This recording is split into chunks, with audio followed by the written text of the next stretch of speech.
बिस्मिल्लाहिर्रहमानिर्रहीम। Dear students, जैसे मैंने आपको कहा था कि अगर चैप्टर नंबर 3, 6 और 8 कर लें तो आप 28 प्लस मार्क्स इंशाल्लाह हासिल कर लेंगे। चैप्टर नंबर 3, ये चैप्टर नंबर 3 देखें, प्रेडिक्टेबल एंड प्रॉपर्टिस्टिक्स ऑफ प्रॉपर्टीज। तो यहाँ पे मैं आपको शॉर्ट डेफिनेशन भी बताऊंगा और ये जो डेफिनेशन है इनमें से मल्टीपल भी आपको आ सकते हैं, तो इनको ध्यान से आपने पढ़ना भी है और याद भी करना है। तो सबसे पहले यहाँ से शुरू करते हैं। ये देखें, ग्रुप की तारीफ बनी हुई, ग्रुप की तारीफ है, ये पीरियड की तारीफ है। ये देखें, हॉरिजॉन्टल लाइंस कॉल्ड पीरियड्स। और इसके बाद ये देखें ट्रेड्स, और ये जो मल्टीपल के फिक्रात हैं, ये वाले, ये जो मैंने जिनके ऊपर निशान लगाया हुआ ना, ये मल्टीपल के फिक्रात आ सकते हैं। और इस तरह लॉ ऑफ एक्टिवेट की जो है डेफिनेशन आ सकती है। ये मेंडलीव पीरियोडिक टेबल्स है, तो मेंडलीव पीरियोडिक टेबल जो है इसकी जो डेफिनेशन है, तो ये डेफिनेशन आपने अच्छी तरीके से करनी है, ये वाली। और उसके बाद नेक्स्ट देखें, एच ए मोज़ले, ये साइंटिस्ट है। इसकी ये जो सन है 1913 कब इसने डिस्कवर किया था, ये मल्टीपल चॉइसेस में आ सकता है। फिर ये देखें, पीरियोडिक लॉ इसने बयान किया है। और उसके बाद नेक्स्ट देखें, ये वाली डेफिनेशन जो है ब्लॉक ऑफ एलिमेंट्स की, पी ब्लॉक एलिमेंट की यहाँ पे सारी दी हुई हैं। D block element constant particles है और ट्रांजिशन मेटल। इसके बाद आपने ये टेबल, ये जो सारा मैंने राउंडेड किया है, अगर आप ये कर लेते हैं तो आपके बहुत सारे फिक्रात जो है मल्टीपल और शॉर्ट के क्लियर हो जाएंगे। जैसे शॉर्ट पीरियड क्या होता है, नॉर्मल पीरियड कौन से हैं, और लॉन्ग पीरियड कौन से, कौन कौन से इसके अंदर एलिमेंट, कितने एलिमेंट आते हैं, ये सारे के सारे आप आसानी से बयान कर सकते हैं। इसके बाद देखें अल्कली मेटल की डेफिनेशन।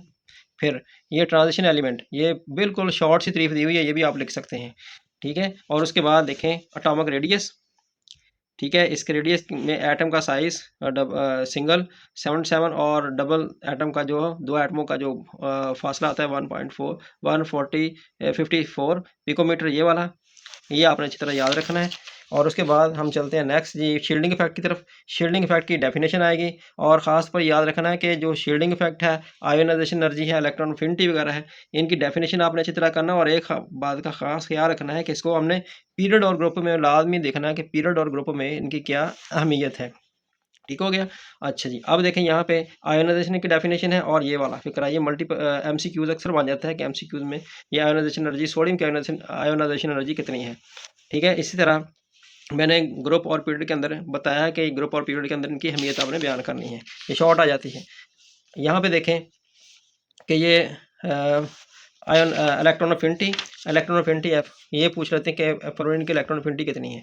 और इसी तरह इलेक्ट्रोनेगेटिविटी की डेफिनेशन है, ये इलेक्ट्रोनेगेटिविटी डेफिनेशन है, और ग्रुप और पीरियड में बयान करना है। ये दो टेबल ये मल्टीपल चॉइसेस में अक्सर आते हैं, और इस तरह ये वाला टेबल, ये दोनों टेबल बहुत अच्छी तरीके से आपने हल कर लेने हैं इस तरह। अब इनकी जो एक्सरसाइज है, एमसीक्यूज आपने कोई भी नहीं छोड़ना, बहुत अच्छी तरीके से करना है। जो शॉर्ट है इस एक्सरसाइज में वो 1, 4, 5, 8 और 9, ये मैंने पीछे भी निशान लगा दिए हैं, और एक बार आपने फिर एक्सरसाइज में से देख के इनको ज़रा अच्छी तरह कर लेना है। अब हम चलते हैं, अब चैप्टर नंबर 6 सोल्यूशन है। इसमें सबसे पहले आपने करनी है इसकी definition. Solution, aqua solution, solute, solvent, ठीक है। ये इनकी तारीफें हैं, आपने तारीफें लाजमी करनी है, ये पेपर में अक्सर आई रहती हैं। सैचुरेटेड सोल्यूशन क्या होता है, ये सैचुरेटेड सोल्यूशन की भी डेफिनेशन दी हुई है। फिर इसका अनसैचुरेटेड सोल्यूशन है, सुपर सैचुरेटेड सोल्यूशन, ठीक है। तो इसके बाद डाइल्यूट सोल्यूशन और कंसनट्रेटेड सोल्यूशन, ये इनकी डेफिनेशन है, लाजमी आपने करनी है। ये जो टेबल बना हुआ ना, इसमें से अक्सर शॉर्ट भी आ जाते हैं और मल्टीपल भी देता है। बस में क्या होता है जी, गैस में लिक्विड, यानी गैस सोल्यूट हो और लिक्विड जो है सॉल्वेंट हो, तो इसकी मिसाल दें। फिर आपने मिसाल देनी ऑक्सीजन वाटर और कार्बन डाइऑक्साइड वाटर। और इसके बाद ये देखें परसेंटेज की डेफिनेशन आ सकती है, ये परसेंटेज मास ओवर मैस, तो ये शॉर्ट क्वेश्चन भी आते हैं और एमसीक्यूज भी बन सकते हैं। इसमें सिर्फ आपने इतनी तारीफ लिखनी है, ये वाली इतनी।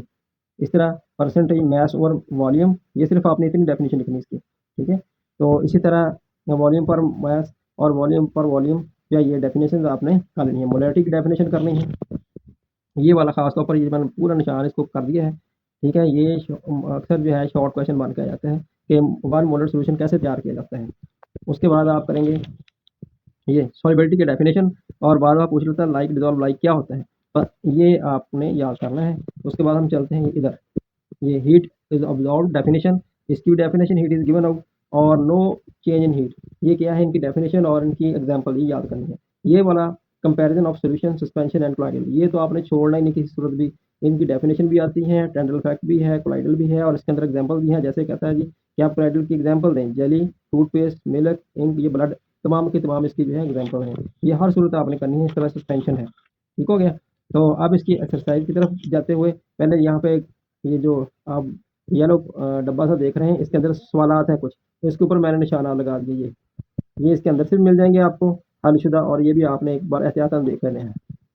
अब इसकी एक्सरसाइज देखते हैं। एक्सरसाइज में इसके एमसीक्यू ये तो छोड़ने नहीं, आपने हर सुल करने हैं। अगर शॉर्ट क्वेश्चन देखते हैं तो शॉर्ट क्वेश्चन इसका 1, 2, 5, 8 और 11, ठीक है, ये मैंने निशान लगाया है, ये लाजमी तौर पर आपने करने हैं इंशाल्लाह, अक्सर इनमें से आते हैं। अब हम चैप्टर 8 की बात करते हैं। अगर चैप्टर 8 देखें तो यहाँ पे केमिकल रिएक्टिविटीज का नाम है, तो मेटल की डेफिनेशन, और मेटल में खास पर ये वाला, ये एहतियात और इंतहाई अच्छे तरीके से आपने करना है। इसमें से एमसीक्यूज और शॉर्ट क्वेश्चन बनते हैं। ये 3 पॉइंट दिए हुए हैं मेटल के हवाले से, तो बहुत ही अच्छे तरीके से इसको करना है। इसके बाद फिजिकल प्रॉपर्टी ऑफ मेटल्स हैं, तो मेलेबल और डक्टेबल। इसके करैक्टर भी आए थे, 2 बाद करैक्टर, कोई 2 पूछ रहा था, कोई 2 करैक्टर आप लिख दें, आपका ठीक हो जाएगा। लेकिन ये मेलेबल और डक्टेबल अक्सर डेफिनेशन पेपर में आई होती है।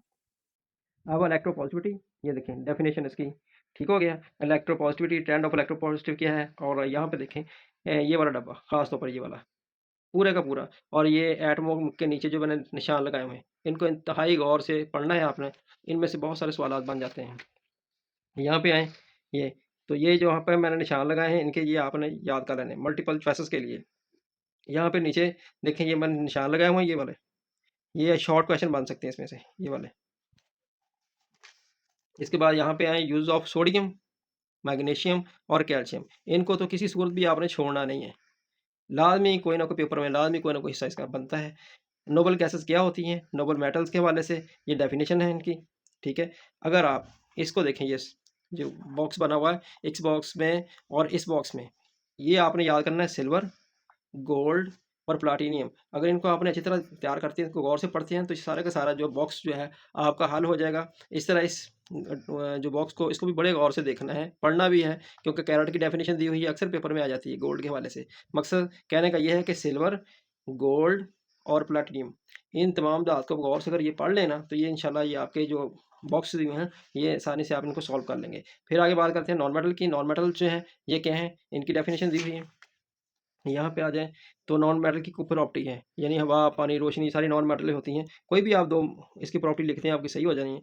यहाँ पे देखें, ये इलेक्ट्रोनेगेटिविटी है, ये कैसी इलेक्ट्रोनेगेटिविटी, ये इसका ख्याल करना है कि किसकी इलेक्ट्रोनेगेटिविटी किससे ज़्यादा है। जैसे फ्लोरीन की इलेक्ट्रोनेगेटिविटी जो है वो ऑक्सीजन से ज़्यादा है, ऑक्सीजन की क्लोरीन से ज़्यादा है। तो ये है हैलोजन की डेफिनेशन, ये हैलोजन की डेफिनेशन दी हुई है, ठीक है। और उसके बाद यहाँ पे मैंने ये वाला बॉक्स, इसमें इसका पहला और छठा, 8वां और जो आखिरी वाला है 11वां, ये आपने अच्छे तरीके से इनको देख लेना है। इसके सवाल जो पीछे जवाबात भी दिए हैं इसके एक्सरसाइज के अंदर, ठीक है। अच्छे तरीके से कर लेंगे तो इंशाल्लाह ये इसमें से 4 शॉर्ट क्वेश्चन आएंगे, और बहुत आसान तरीके से आप इसको हल कर लेंगे।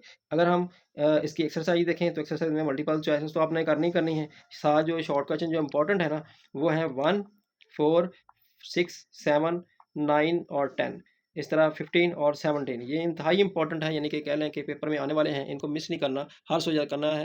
उम्मीद है कि आप इनको करके इंशाल्लाह काफ़ी हद तक कामयाब हो जाएंगे। शुक्रिया।